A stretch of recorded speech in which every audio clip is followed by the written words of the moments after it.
Richard Nixon was a mainstay in politics in the second half of the 20th century, and it seems like the last couple of years people have started to rediscover Richard Nixon for good, for bad, to tell the story. This author, Roger Stone, was a Nixon aide and has written a new book called Nixon Secrets, The Rise, Fall, and the Untold Truth About the President, Watergate, and the Pardon. Roger Stone, New York Times bestselling author, welcome to KTRS and welcome to St. Louis. Great to be here. How much, is everything out now? Did you tell it all, or are there still some secrets left? Well, all I'm trying to do here is get a little balance. In other words, in my view, Nixon is both very great and very flawed. He could be visionary and magnanimous. He could be petty and vicious and vindictive. I'm arguing for some balance. I think you've got to look at the crimes of Watergate and the various mistakes, but at the same time, look at his record: desegregation of the public schools, saving Israel from annihilation in the Yom Kippur War, the SALT agreement on arms control with the Soviets, the opening of the door to China, the desegregation of the trade unions, federal revenue sharing, the EPA. There's a very progressive record there, and I just argue that you have to take the good with the bad. I think it was President Bill Clinton who said, "Let the days of judging Richard Nixon on anything other than his total record be over."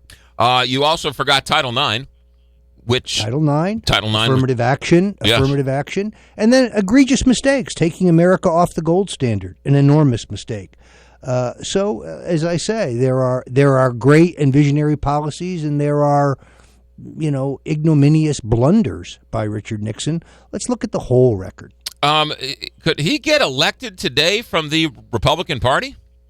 I doubt it. I think he would be viewed as too moderate. I think Nixon was about a political victory. He was very shrewd in his decision to campaign for Goldwater in 1964, when Rockefeller and Romney and Scranton and the other major pals of the day all took a powder.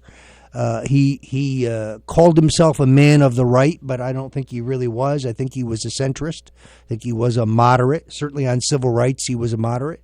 He had a perfect civil rights record through the 50s and 60s, while John Kennedy and Lyndon Johnson were voting for limiting civil rights in the U.S. Senate. But I don't think he could be nominated. I don't think he would recognize today's Republican Party. He would be considered a rhino, I guess, too moderate to be nominated. There's too much to talk about here. The book is Nixon Secrets, The Rise, the Fall, and the Untold Truth About the President, Watergate, and the Pardon. Let's talk about Gerald Ford and the pardon for a moment. Sir Gerald Ford was maligned for it, probably lost re-election because of it, and went to his deathbed saying it was the right thing to do. Yeah, I think the backstory here is a little more disturbing. First of all, I think Vice President Spiro Agnew was moved out of the line of succession because Nixon had the goods on Ford. Nixon knew that as a member of the Warren Commission, then Congressman Gerald Ford had personally altered the autopsy records for John Kennedy to move the description of the wound in Kennedy's upper back to his lower neck in order to accommodate the government's controversial single bullet theory. We know that for an absolute fact because the autopsy records were declassified by the American Assassination Review Board in 1996. The New York Times reported it. When they asked Ford why he did it, he said, well, the country needed clarity. Notice he didn't say the country needed truth. But in 1974, that was unknown. So Nixon essentially dispatched General Alexander Haig, then his chief of staff, to tell Ford, if Nixon's going down, he's taking everybody with him. He has no trouble going to trial, but when he does, Jerry, he's going to talk about the Warren Commission and what really happened in Dallas on the 22nd. It's also interesting to me that 4 of the 6 Watergate burglars were on the ground in Dealey Plaza on the day of the assassination. Which 4? The 4 who were working for the CIA. Coincidence? I think not. Let's talk about Kennedy. You say wiretapped Nixon's hotel before the famous 1960 debate? Yes, I document in my book that Nixon was staying at the Sheridan Ward Park Hotel in Washington, D.C., and Kennedy operatives wiretapped his room on the eve of the second Kennedy-Nixon debate. They also were eavesdropping on the Republican National Committee We also know that they authorized the break-in into Nixon's psychiatrist's office in New York City to steal his medical records.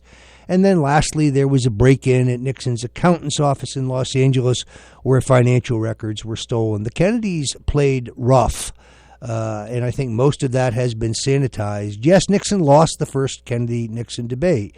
He also bounced back in the last 3 debates, and I think his strongest debate was the fourth one where the television audience was almost as large as it was in the first. So Nixon was closing fast.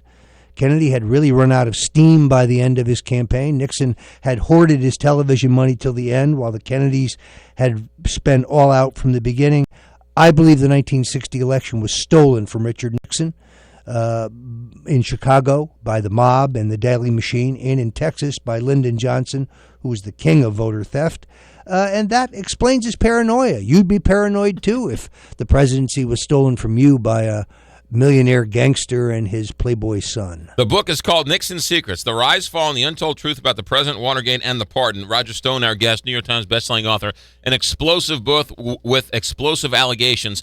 You say Mark Felt is not Deep Throat, and yet Woodward and Bernstein say Mark Felt is Deep Throat. What's going on?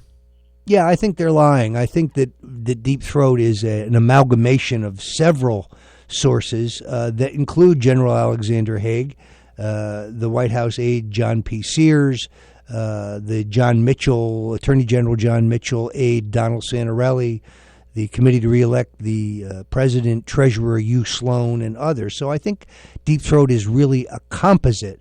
By the time of the Senate Watergate Committee and the revelation about the 18-and-a-half-minute gap, Mark Felt has already gone from the FBI and no longer has access to information. So, no, I don't believe that Felt is Deep Throat. And I also think it's instructive that Woodward has gone to great lengths to hide his long-term relationship with Haig. In the Navy, Woodward is a military briefer at the White House for General Alexander Haig, and therefore Haig is the most likely culprit to be at least the lead composite within the concept of Deep Throat as a source. Why would they say Mark Felt is Deep Throat? Are they hiding Alexander Haig till the bitter end? Yes, I think so. Also because the pressure is really on them. People have deconstructed their book and found a number of discrepancies regarding Deep Throat, and therefore to put the question to rest and also to put money in Mark Felt's pocket, because at the time he comes forward, he's flat broke. They claim that he is Deep Throat. I think it's a falsehood. Even though they have come out and said, even years before Mark Felt was ever on the scene, they came out and said Alexander Haig is not Deep Throat. No, why does Ben Bradley, the editor of the Washington Post, give an interview in New York Magazine in which he says repeatedly there is no Deep Throat? Well, he's their editor. Barry Sussman, who worked with him in the book, he also says there is no Deep Throat. No, I think they're busted. Nixon Secrets is the name of the book, The Rise, the Fall, and the Untold Truth About the President, Watergate, and the Pardon. Roger Stone, our guest. Roger, you were an aide to Richard Nixon. What did you do for him?